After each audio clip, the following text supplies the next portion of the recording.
हमारे साथ दिनेश सोमानी हैं इस पर बात करने के लिए, प्रो इंटेलीट्रेड के।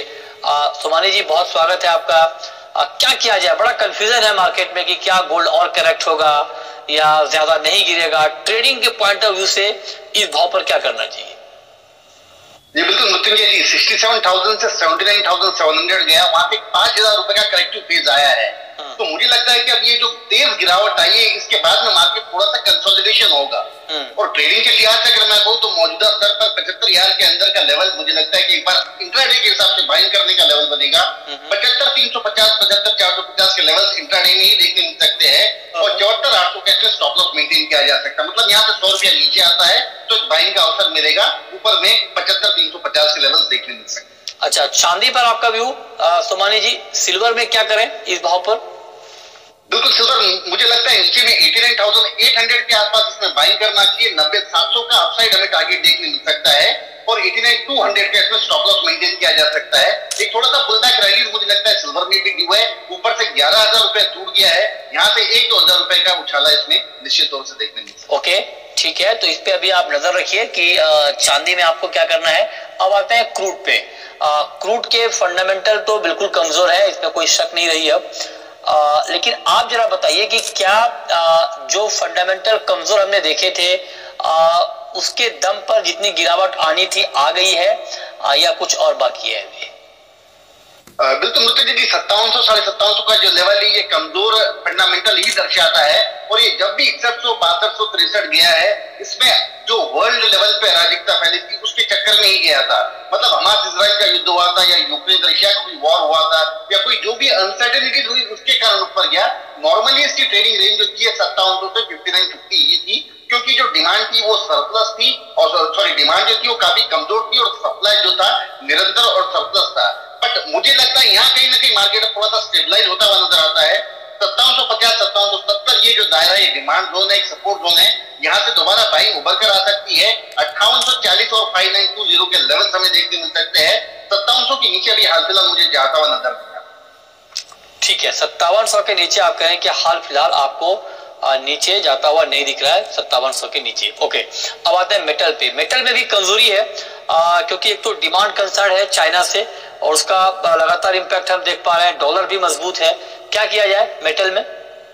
बिल्कुल, डॉलर इंडेक्स अगर हम देखते हैं तो 6.5 मंथ के हाई लेवल पे चल रहा है, तो 6 के ऊपर निरंतर ये ट्रेड कर रहा है। और जब भी डोनाल्ड ट्रंप की सरकार जब भी आती है, डॉलर काफी तेज ही होता है और साथ ही साथ जो बेस मेटल्स है उसको ये नेगेटिवली इंपैक्ट करता है।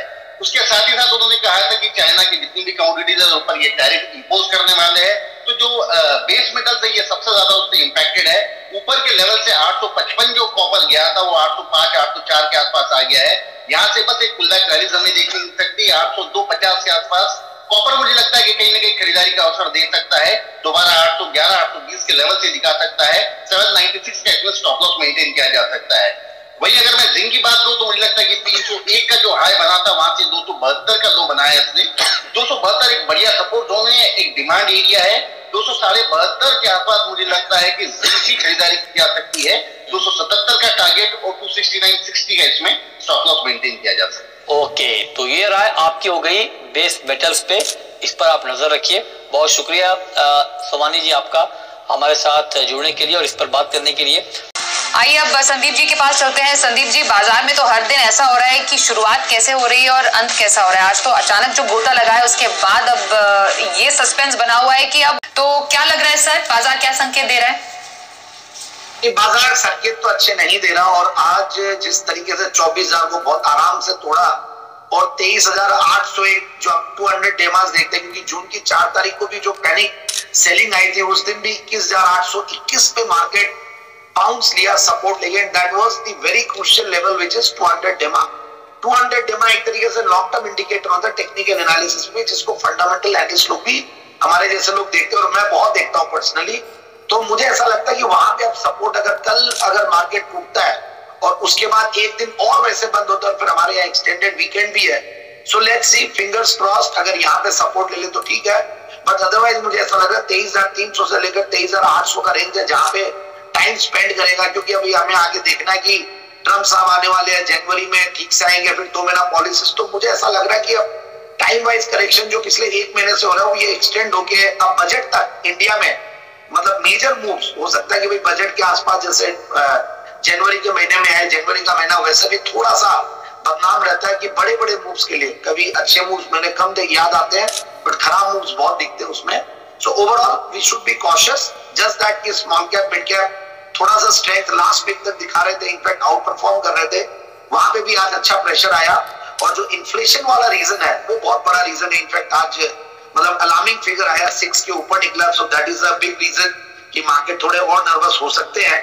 बाकी अनिल जी ने बहुत अच्छी बात बोली, खरीदारी का अभाव। यस, एफआईआई तो खरीदारी कर ही नहीं रहे और बिग वाली का दबाव, वो लोग बिग वाली से दबाव डाल रहे हैं। बाकी जो हमारे रिटेल इन्वेस्टर जो पहले खरीद रहे थे या पीएमएस या फैमिली ऑफिसर्स, जैसे हम लोग भी पीएमएस रन करते तो हम लोग भी कैश पे बैठने में थोड़ा सा विश्वास ज्यादा रख रहे हैं। सो लेट्स सी, मुझे लगता है कि कम से कम यहाँ पे टाइम स्पेंड करेगा मार्केट, बट फिर भी घबराना नहीं है, स्टॉक स्पेसिफिक एक्शन रहेगा मार्केट में।